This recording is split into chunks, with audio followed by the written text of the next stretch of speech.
Welcome to engineers classes. आज हम पढ़ेंगे क्लास 10th के बायोलॉजी का फर्स्ट चैप्टर जो है लाइफ प्रोसेस। लाइफ प्रोसेस को जानने से पहले हम ये जानेंगे कि लिविंग थिंग और नॉन लिविंग थिंग्स क्या होता है। जब तक हम लिविंग थिंग नहीं जान पाएंगे तब तक हमें ये नहीं पता चलेगा कि लाइफ क्या होती है, और जब तक लाइफ नहीं पता चलेगा तब तक हमें प्रोसेस नहीं पता चलेगा। तो पहले हम देखते हैं कि लिविंग थिंग्स होता क्या है। तो लिविंग थिंग क्या होता है? They are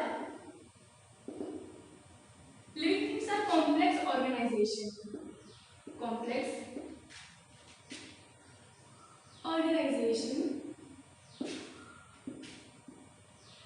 of molecules. They are complex organization of molecules which perform certain life processes. कुछ प्रोसेस वो कैरी ऑन करते हैं लाइफ कैरी करने के लिए। अब ये लिविंग थिंग हो गया। तो नॉन लिविंग थिंग क्या होता है?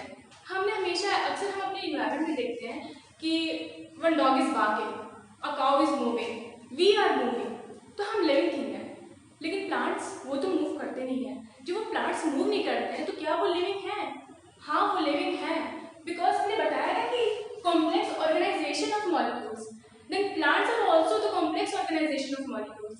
वो भी एक ऑर्गेनाइजेशन है मॉलिक्यूल का, और वो मूवमेंट नहीं करते हैं तो क्या हुआ? बाकी सारे प्रोसेस वो करते हैं।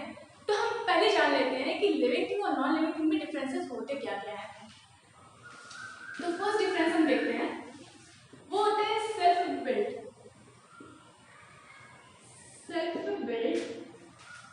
Capacity. Okay, self building capacity होती है उनमें। वो अपने आप को खुद से ही ऑर्गेनाइज करते हैं, अपने आप को ग्रो कराते हैं। उनके अंदर अपना खुद का मेटाबॉलिज्म होता है जो उन्हें ग्रो करता है। अगर उनके सेल डैमेज हो जाए तो वो जो सेल डैमेज हुआ है वो खुद से ही रिपेयर हो जाता है। बट अगर हम नॉन लिविंग थिंग की बात करें तो आप खुद ही जानते हो ना, नॉन लिविंग थिंग्स है जैसे नॉन लिविंग थिंग में हम कोई भी चीज़ ले लेते हैं, जैसे टेबल, चेयर, माउंटेन, चाहे जितनी बड़ी चाहे जितनी भी छोटी, हम अगर कोई चीज़ ले लें तो हम ये देखेंगे कि अगर हम एक कोई टेबल ले लो और हम ये सोच रहे हैं कि ये टेबल अपने आप बड़ा हो जाए, इज इट पॉसिबल? क्या वो पॉसिबल है? हाँ, पॉसिबल है, वो बड़ा हो जाएगा। लेकिन कब बड़ा होगा? जब हम उसे बड़ा करेंगे, हम उसे ब्रेक करेंगे, फिर से उसे एक बड़ा प्लेटफॉर्म देंगे और वो बड़ा हो जाएगा। लेकिन वो खुद से बड़ा नहीं होगा। लेकिन लिविंग थिंग्स वो खुद से ही बड़े हो जाएंगे। प्लांट्स को सिखाया नहीं जाएगा, उन्हें बताया नहीं जाएगा कि आप बड़े हो जाओ। उन्हें किसी की ज़रूरत नहीं है, किसी के इंस्ट्रक्शन की ज़रूरत नहीं है, और ना ही उन्हें आउटसाइड एजेंट्स की ज़रूरत है कि वो कोई आए और उन्हें कहे कि बेटा बड़े हो जाओ, या हम बड़ा कर रहे हैं तुम बड़े हो जाओ। वो खुद ही बड़े हो जाएंगे। लेकिन non living things they will remain as it is unless and until we will give a external force on them. तो क्या होता है? No such capacity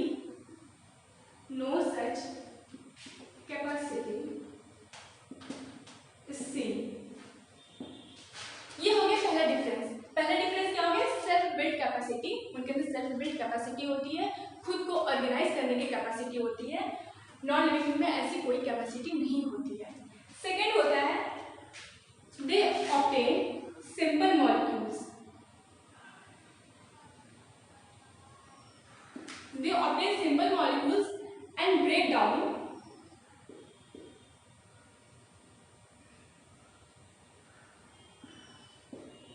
in complex molecules.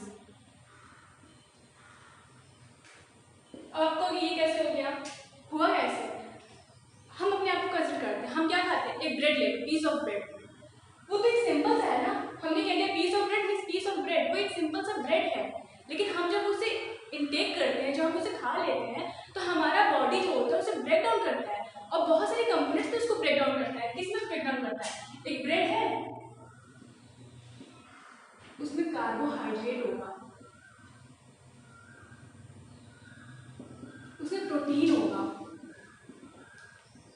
कुछ अमाउंट में फैट्स भी होगा। सब्सटेंस तो बहुत सिंपल सा था, bread, a piece of bread, लेकिन बॉडी ने उसे कॉम्प्लेक्स मॉलिक्यूल में ब्रेक कर दिया, उसके कॉन्स्टिट्यूएंट में ब्रेक कर दिया। वो जिन कॉन्स्टिट्यूएंट से बना है, एक कॉम्प्लेक्स कॉन्स्टिट्यूएंट जिससे बना है वो ब्रेड, उस कंपोनेंट ने ब्रेक कर दिया। क्यों उसने ब्रेक किया? क्योंकि हमारा बॉडी यही कंज्यूम कर सकता है, इसी को डाइजेस्ट कर सकता है। ब्रेड को वो एज इट इज डाइजेस्ट नहीं कर पाएगा, इसीलिए हमारा बॉडी इसको तोड़ देता है, सिंपलर फॉर्म है, लेकिन वो हमारी बॉडी के लिए सिंपलर फॉर्म होता है, लेकिन हमारे लिए तो ये पीस ऑफ ब्रेड ही सिंपल था, ये ब्रेड जो था यही सिंपल था, ये कॉम्प्लेक्स कॉन्स्टिट्यूएंट आ गया। तो लिविंग थिंग का क्या फिनोमेना होता है कि वो सिंपल मॉलिक्यूल्स को लेता है, इनटेक करता है and break down in complex molecules, उसको कॉम्प्लेक्स मॉलिक्यूल्स में तोड़ देता है। This capacity is also not seen in non living things, this capacity same. Okay, second thing देखते हैं हम, sorry first thing, they perform growth, development, etc and etc. This part I am explaining this one only. वो grow करते हैं, develop करते हैं, लेकिन इनकी बात करें तो ये नहीं करते हैं। Growth is imposed. Growth is imposed मतलब हम इम्पोज करते हैं उन पे। कोई भी चीज को ग्रो कराना है तो तब तक ग्रो नहीं करेंगे तो हम नहीं चाहेंगे, और हम अगर चाह लें कि उसे ग्रो कराना है तो हम ही उसको ग्रो कराएंगे, वो अपने आप से नहीं करें। और ग्रो का मतलब क्या हुआ, इन द सेंस ऑफ बड़ा हो जाना, डेवलप कर देना, उसको मॉडिफाई कर देना। एक चेयर है, प्लास्टिक का चेयर होता है, हम उसे पिघलाकर किसी और फॉर्म में ले जाते हैं, तो वो भी किसी और फॉर्म में डेवलप हो गया, लेकिन खुद से तो नहीं हुआ, हमने उसे किया है। तो growth is imposed on them. Fourth one, हम इसे रब कर रहे हैं।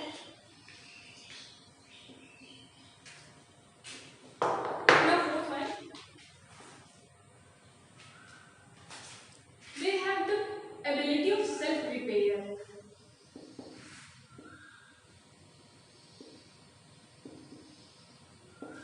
बार-बार हम ह्यूमंस के एनिमल्स के एग्जांपल लेके चल रहे हैं। Let us take example of plant also, ठीक है। एबिलिटी ऑफ सेल्फ रिपेयर, उनके पास सेल्फ रिपेयरमेंट की एबिलिटी होती है। हम एक प्लांट की बात करते हैं, अक्सर हमने गार्डनर से सुना होगा, एक गार्डनर जो होता है वो किसी प्लांट को अगर उसे और भी ज़्यादा घना बनाना होता है तो क्या करता है, उसकी टहनियों को वो काट देता है, उसके ब्रांचेस को वो काट देता है, ठीक है। और हम कुछ दिन बाद देखते हैं कि उसी जगह से on the same spot only a new branches start coming. क्यों होता है ऐसा? क्योंकि उनके पास सेल्फ रिपेयरमेंट की एबिलिटी होती है, सेल्फ रिपेयर करते हैं वो। और ऐसे ही हम ह्यूमंस में होता है, हम ह्यूमंस में ही नहीं, जितने भी एनिमल, जितने भी ऑर्गेनिज्म, उनके पास सेल्फ जनरेशन की, सेल्फ रीजनरेशन की, रिपेयरमेंट की एबिलिटी होती है। हमें भी कट लग जाता है, हम उसे अगर छोड़ दें कुछ दिन तक तो वहाँ पे एक हार्ड लेयर आता है, वो हार्ड लेयर के कुछ दिन बाद वो क्या होता है, वो हार्ड लेयर भी हट जाता है, वो हमारी बॉडी से डिटैच हो जाता है। डिटैच होने के बाद क्या होता है कि वहाँ पे एक स्किन की लेयर आ जाती है, बिल्कुल न्यू स्किन होती है वहाँ पे। किसने लाया? हमने बाहर से तो ला के रखा है उस स्किन को, हमारे बॉडी के सेल ने उसे रिपेयर किया है, उस डैमेज सेल को उसने हटाया है और खुद से उसने उसे रिपेयर किया है, ऐसा होता है। लेकिन अगर हम टेबल की बात करें, कोई टेबल, कोई चेयर या किसी घर की बात करें, भूकंप आ गया और घर गिर गया, वो घर खुद से खड़ा होगा क्या? नहीं होगा। No ability of self repairment, उनके पास सेल्फ रिपेयरमेंट की भी एबिलिटी नहीं होती है। जो भी रिपेयर करना होता हो, जो भी मैनेजमेंट देना होता है किसी भी ऑब्जेक्ट को, वो हम देते हैं, वो खुद से नहीं करते हैं। फिफ्थ पॉइंट,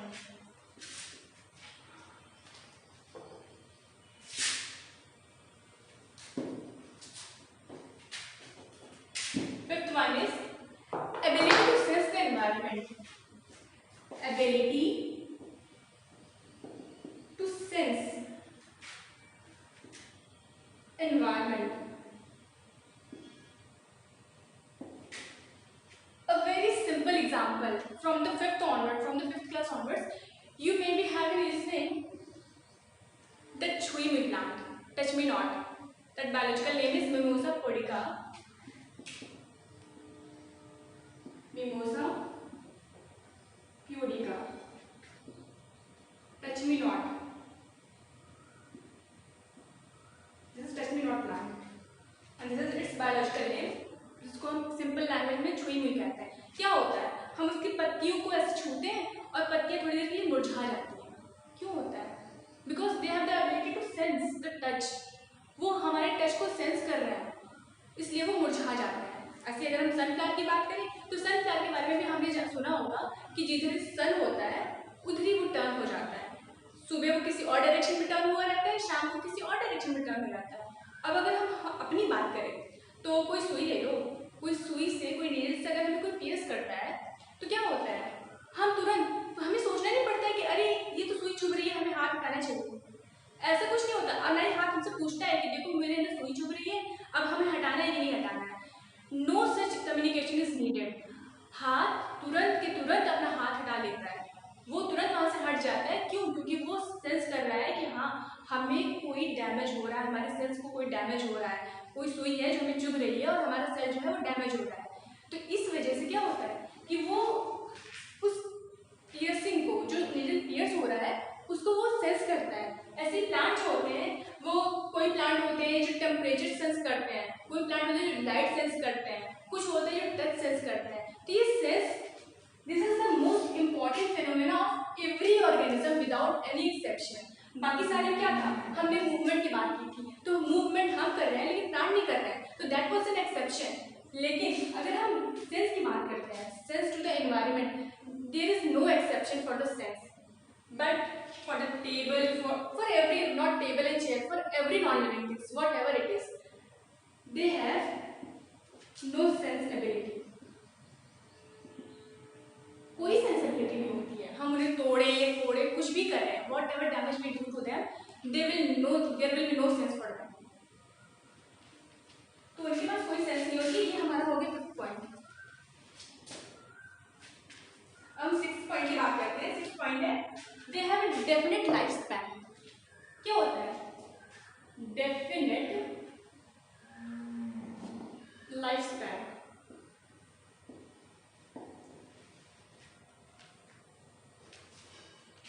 अगर हम एक हिली एरिया की बात करते हैं, ठीक है, हिल स्टेशन की बात कर लेते हैं, तो हिल स्टेशन आज तो बना नहीं है, वो सदियों से वो हिल स्टेशन बना हुआ था। क्यों बना हुआ था? क्योंकि वहाँ पे हिल है, माउंटेन है। लेकिन वो माउंटेन बहुत पहले, means year after hundreds of year, मुझे तो लगता है कि जब से वो अर्थ तब से वो वहाँ पे होगा, लेकिन वो अभी भी डैमेज नहीं हुआ है, खत्म नहीं हुआ है। क्यों नहीं हुआ है? क्योंकि वो नॉन लिविंग थिंग है। वो तब तक डैमेज नहीं हुआ जब तक हम उसे डैमेज नहीं करेंगे, वो तब तक वहाँ से नहीं हटेंगे जब तक हम उसे वहाँ से नहीं हटाएंगे। ऐसे ही किसी भी नॉन लिविंग थिंग की बात कर लेते हैं, वो तब तक डैमेज या डिस्ट्रॉय नहीं होगा जब तक कि कोई एक्सटर्नल एजेंट उन्हें फोर्स ना करे। अब हम ये नहीं कहेंगे कि हाँ हमने तो ये घर गिराया नहीं था, ये घर अपने आप गिर गया। अरे अपने आप गिर गया क्योंकि वहाँ पे कोई साइक्लोन आया होगा, कोई अर्थक्वेक आया होगा, उसके इफेक्ट में वो गिरा है, वो खुद से नहीं गिरा है। लेकिन अगर हम लिविंग थिंग की बात करें तो ऐसा नहीं है। हम चाहे जितनी भी न्यूट्रिशन दे लें, जितना भी डेवलप करा दें, जितनी भी अच्छी नरिशमेंट दे लें किसी भी ऑब्जेक्ट को, बट दिस इज मॉर्टल। ये इसका मरना तय है, इसका खत्म होना तय है। तो ये क्या है? डेफिनेट लाइफ स्पैन होता है। हर एक ऑर्गेनिज्म का डेफिनेट लाइफ स्पैन होता है। अब हम लाइफ स्पैन की बात करें, एक मक्खी को ले लेते हैं। एक जो मक्खी होती है हाउस फ्लाई, उसका लाइफ स्पैन पता है कितना होता है? 24 आवर्स, जस्ट 24 आवर्स। 24 आवर्स के बाद वो खुद ही डेड हो जाती है, वो उसका लाइफ स्पैन होता है। अब ऐसा थोड़ी है कि वो अच्छी अच्छी नरिशमेंट ले लेगी, अच्छा अच्छा कुछ खा लेगी और बहुत अच्छा चीज खा लेगी तो वो 2 दिन जी जाएगी। नहीं, वो कुछ भी कर ले, कितनी भी मशक्कत कर ले, लेकिन वो 24 आवर्स ही जिएगी। ये उसका मैक्सिमम लाइफ स्पैन है। उसके पहले भी अगर मर गई तो मर गई, लेकिन 24 आवर्स पे उसको मरना ही मरना है। ऐसे ही हम ह्यूमंस की बात करें तो हमारा मैक्सिमम कितना होता है लाइफ स्पैन? 100 ईयर्स। 100 ईयर्स होता है। कुछ ह्यूमंस होते हैं 80 भी मर जाते हैं, कुछ होते हैं 90 से मरते हैं, कुछ होते हैं 40-50 मीन्स वो कुछ और बात होती है। लेकिन ह्यूमन का लाइफ स्पैन जो होता है वो 100 ईयर्स होता है। 100 ईयर्स के बाद अगर हम कोई सोच लें, किसी भी इंसान को हम सोच लें कि नहीं इसको हमें बना देना है, मतलब मरने नहीं देना है, इसको जिंदा ही रखना है चाहे जो हो जाए।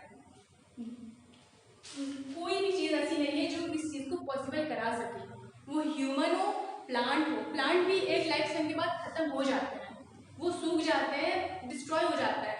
क्यों होता है? हम लोग के लिए मिस्ट्री रहती है, ये कैसे सूख गया, ये कैसे हो गया, बट अरे उसका उतना लाइफ स्पैन था, वो खत्म हो गया। तो ये चीज़ें हैं। लेकिन अगर हम इसकी बात करें तो no fix life span.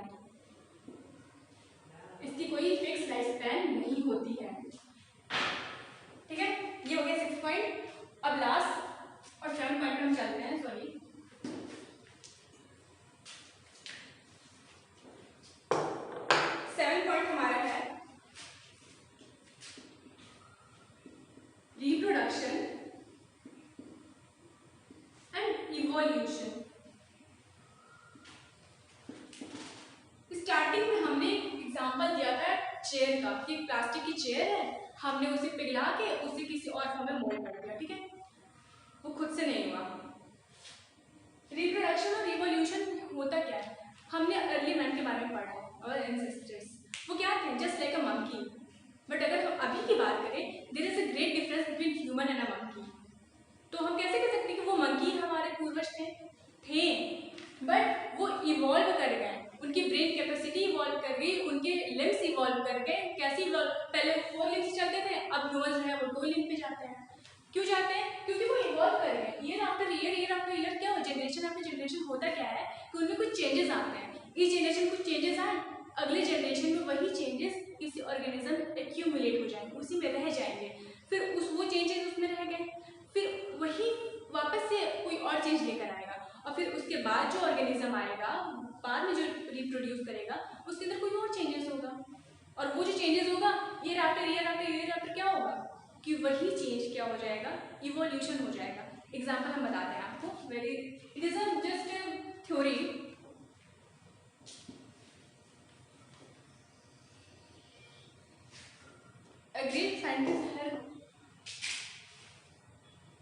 Great scientist है, उनका ये थ्योरी है, उनका लिखा हुआ एक थ्योरी है on the all the aspects, environment के जितने भी एक्सपेक्ट, जितनी भी हैपनिंग्स है उसको लेकर उन्होंने एक एजम्पशन बना लिया और बताया क्या उन्होंने कि जो जिराफ होते थे, जिराफ जो अर्ली में जो जिराफ होते थे वो होते थे ग्रास ईटर्स, जैसे काऊ होते हैं ना, काऊ गोट्स, वैसे वो ग्रास ईटर होते थे। बट ग्रेजुअली क्या होने लगा कि ईयर आफ्टर ईयर अर्थ पे ग्रास कम होने लगे, जब अर्थ पे ग्रासेस कम होने लगे तो वो पेड़ की पत्तियों की तरफ बढ़ने लगे। पेड़ की पत्तियों की तरफ बढ़ते वक्त वो लोग क्या करते हैं, अपनी गर्दन को उठाया करते थे, ठीक है, अपनी गर्दन को उठाते थे। अब उनके जब यंग वंस आए, उनके जो बच्चे आए अगले जनरेशन में, तो क्या हुआ, उनकी नेक की साइज थोड़ी बड़ी हो गई। अब वो बच्चे भी तो, अब नीचे तो कुछ है नहीं, तो वो लोग भी पत्तियां ही खाएंगे, तो वो लोग पत्तियां खाने के लिए गर्दन उठाने लगे। तो अब यही प्रोसेस चलता गया एंड ईयर आफ्टर ईयर का मतलब it is a very long time, 50 to 100 और 100 to 200 ईयर्स। तब तक क्या होने लगा कि हम वो जिराफ देखने लगे जो जिराफ अब पाई जाते हैं, जिनके पास बहुत बड़े बड़े नेक होते हैं। और उन्होंने इस थ्योरी को क्या कहा, use and disuse of organs, use and disuse of organ, मतलब ऑर्गन को हम जैसे यूज करते हैं, जैसे डिसयूज करते हैं, वैसे वैसे उनके यंग वंस होते हैं, वो उसी में, ठीक है, वो उसी में फॉर्म होते जाते हैं और अल्टीमेटली वो एक कैसे रिजल्ट लेकर आता है, इवोल्यूशन रिजल्ट लेकर आता है। ठीक है, इवोल्यूशन होता कैसे है, इवोल्यूशन से पहले क्या होता है, रिप्रोडक्शन होता है। जब रिप्रोडक्शन ही नहीं होगा तो इवोल्यूशन भी नहीं होगा। तो रिप्रोडक्शन जो होता है वो लिविंग ऑर्गेनिज्म का मोस्ट इंपॉर्टेंट फीचर होता है। मोस्ट इंपॉर्टेंट फीचर क्या होता है, रिप्रोडक्शन, वो रिप्रोड्यूस करते हैं। कुछ ऑर्गेनिज्म ऐसे होते हैं जो रिप्रोड्यूस करते हैं बट इवॉल्व नहीं कर पाते हैं, वो इवोल्यूशन नहीं करते हैं। वो कौन से होते हैं, जो सेल डिवाइड करते हैं, जैसे यूनिसेलुलर ऑर्गेनिज्म होते हैं ना, अमीबा, जैसे अमीबा है, ठीक है, ये यूनिसेलुलर है, एक ही सेल तो है, वही एक सेल नहीं करेगा, ऐसे है, वो आगे जाके ऐसे 2 सेल में डिवाइड हो जाएगा। अब कोई चेंजेस आ रहा है क्या इसमें, ये तो एक सेल था जो 2 सेल में डिवाइड हो गया, तो इसमें कोई चेंजेस नहीं आएगा। आफ्टर एंड आफ्टर ये भी 2 सेल में डिवाइड हो जाएगा, ये भी 2 सेल में डिवाइड होगा, फिर ये 2 सेल में, लेकिन इसमें कोई, लेकिन अगर हम ह्यूमंस की बात करें, ह्यूमंस की बात करते हैं तो क्या होता है, उसमें 2 पेयर्स इन्वॉल्व होते हैं, ठीक है। तो ये इवोल्यूशन लेकर आते हैं ईयर आफ्टर ईयर, उनमें जो चेंजेस होते हैं वही होते हैं इवोल्यूशन। ये सिर्फ ह्यूमंस में या एनिमल्स में नहीं होता है, प्लांट्स में भी होता है। कुछ प्लांट्स होते हैं जो वेजिटेटिव प्रोपगेशन के थ्रू रिप्रोड्यूस करते हैं, जैसे रोज ले लें, रोज की हमने क्या किया, एक ब्रांच काटा और दूसरी जगह लगा दिया, दूसरा रोज आ गया, फिर उसी रोज का हमने दूसरा ब्रांच काटा, कहीं और लगा दिया, वो रोज आ गया, ठीक है। ऐसे ब्रायोफाइलम की बात करते हैं तो उसके लीव जो होते हैं वो प्रोपगेटिव पार्ट होता है। लेकिन कुछ प्लांट्स ऐसे भी होते हैं जो सेक्सुअल रिप्रोडक्शन करते हैं, उनमें भी 2 पेयर्स इन्वॉल्व होते हैं, और वो क्या करते हैं, वो भी ईयर आफ्टर ईयर इवॉल्व हो जाते हैं और वो भी इवोल्यूशन लेकर आते हैं। तो ये बात हो गई हमारी लिविंग थिंग और नॉन लिविंग थिंग की। अब आगे की क्लास में हम देखेंगे कि क्या होते हैं लाइफ प्रोसेसेस जो हमारे लिए इंपॉर्टेंट होते हैं लाइफ कैरी करने के लिए। Thank you.